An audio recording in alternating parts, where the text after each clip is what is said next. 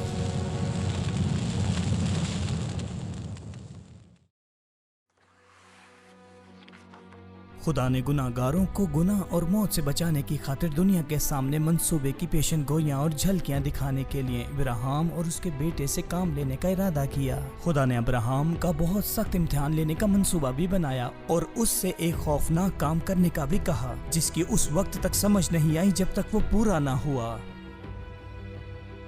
اس وقت تک خدا پر ابراہیم کا یقین کامل ہو چکا تھا۔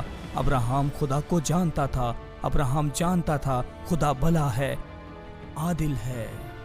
تو کیا ابراہیم پھر بھی خدا پر بھروسہ اور یقین رکھے گا اگر خدا اسے بظاہر کوئی غلط کام کرنے کو بھی کہے؟ یہ واقعہ کتاب مقدس سے براہ راست لیا گیا ہے۔ کچھ عرصہ بعد خدا نے ابراہیم کو آزمایا۔ اسے کہا، اے ابراہیم۔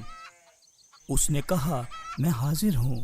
تب خدا نے کہا، تو اپنے بیٹے اسحاق کو جو تیرا اکلوتا ہے، جسے تو پیار کرتا ہے، ساتھ لے کر موریہ کے ملک میں جا، اور تو اسے پہاڑوں میں سے ایک پہاڑ جو میں تجھے بتاؤں گا سوختنی قربانی کے طور پر چڑھا۔ تب ابراہیم نے صبح سویرے اٹھ کر اپنے گدھے پر 4 جمع کسا، اور اپنے ساتھ 2 نوجوان اور اپنے بیٹے اسحاق کو لیا، اور سوختنی قربانی کے لیے لکڑیاں، چیزیں اور اس جگہ کو جو خدا نے اسے بتائی تھی روانہ ہوا۔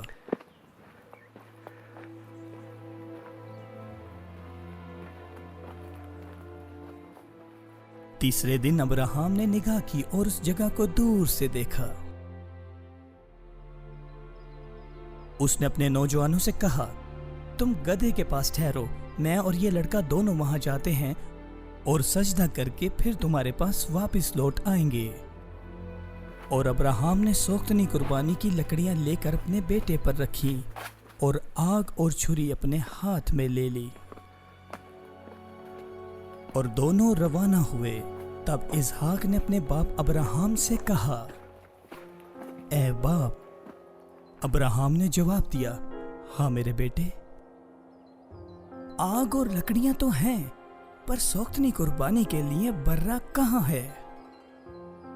ابراہیم نے کہا، اے میرے بیٹے، خدا آپ ہی اپنے واسطے سوختنی قربانی کے لیے برہ مہیا کرے گا۔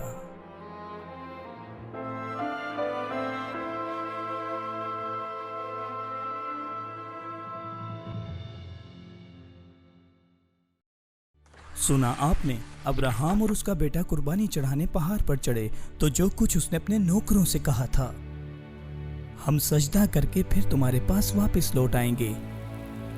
بھلا ابراہیم کا بیٹا کیسے واپس آ سکتا تھا جبکہ اس کو مار کر جلا دینا تھا؟ کتاب مقدس میں لکھا ہے، وہ سمجھا کہ خدا مردوں میں سے جلانے پر قادر ہے۔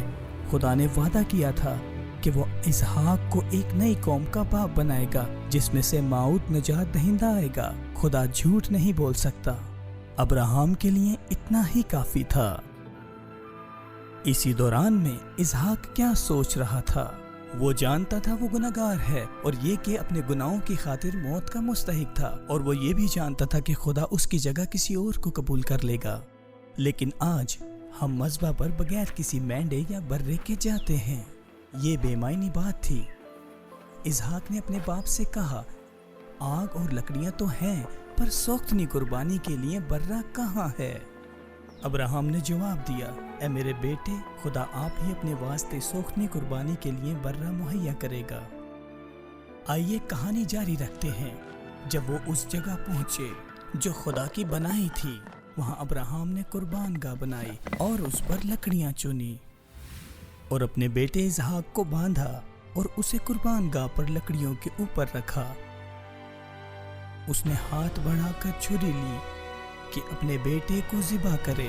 تب خداوند کے فرشتہ نے اسے آسمان سے پکارا، ابراہیم، ابراہیم!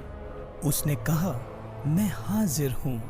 اس نے کہا، تو اپنا ہاتھ لڑکے پر نہ چلا اور نہ اس سے کچھ کر، کیونکہ میں اب جان گیا کہ تو خدا سے ڈرتا ہے، اس لیے کہ تو نے اپنے بیٹے کو بھی جو تیرا اکلوتا ہے مجھ سے دریغ نہ کیا۔ ابراہیم اور اس کا بیٹا بہت خوش ہوئے۔ لیکن جو قربانی مانگی گئی تھی اس کا کیا ہوا؟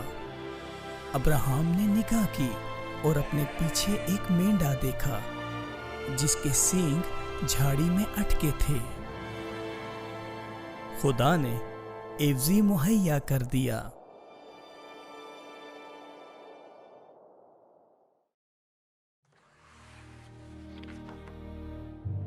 خدا نے ابراہیم کے گناہگار بیٹے کو کیسے بچایا؟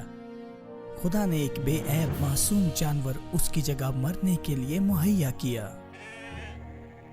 ابراہیم نے نگاہ کی اور اپنے پیچھے ایک مینڈا دیکھا جس کے سینگ جھاڑی میں اٹکے تھے۔ تب ابراہیم نے جا کر اس مینڈے کو پکڑا اور اپنے بیٹے کے بدلے سوختنی قربانی کے طور پر چڑھایا۔ یہ سب واقعات خدا کے اس منصوبہ کی تصویر دکھاتے ہیں کہ جو شریعت اور موت کے تقاضوں کو پورا کرنے اور زمین پر ہر ایک گناہگار کو بچانے کے لیے ایک پاک نجات دہندہ بھیجنے کا تھا۔ پس ابراہیم نے اس مقام کا نام یہوہ یری رکھا۔ چنانچہ آج تک یہ کہاوت ہے، خداوند کے پہاڑ پر مہیا کیا جائے گا۔ کیوں ابراہیم نے پہاڑ کا نام یہوہ یری رکھا؟ کیا خدا نے اسے وہ نام مہیا کیا؟ کیا خدا نے اسی وقت مہیا نہیں کر دیا تھا؟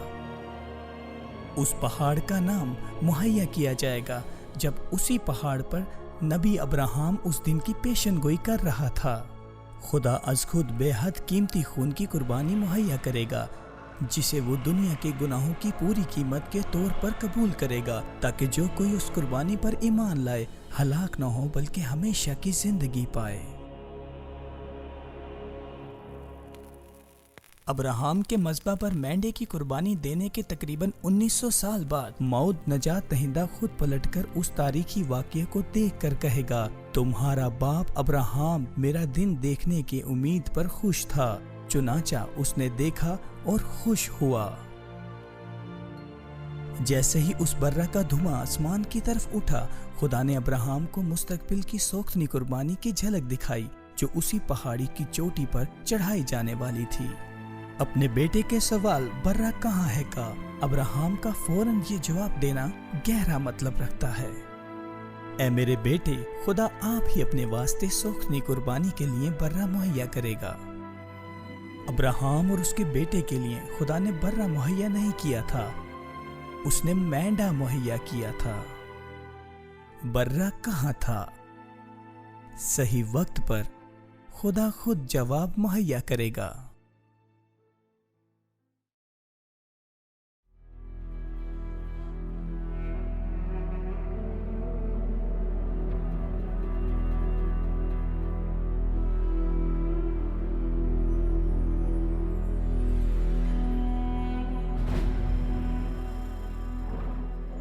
کیا آپ کو یاد ہے کہ خدا نے ابراہیم سے 2 بڑے وعدے کیے تھے؟ پہلے خدا نے کہا تھا، میں تجھے ایک بڑی قوم بناؤں گا۔ خدا صادق القول ہے۔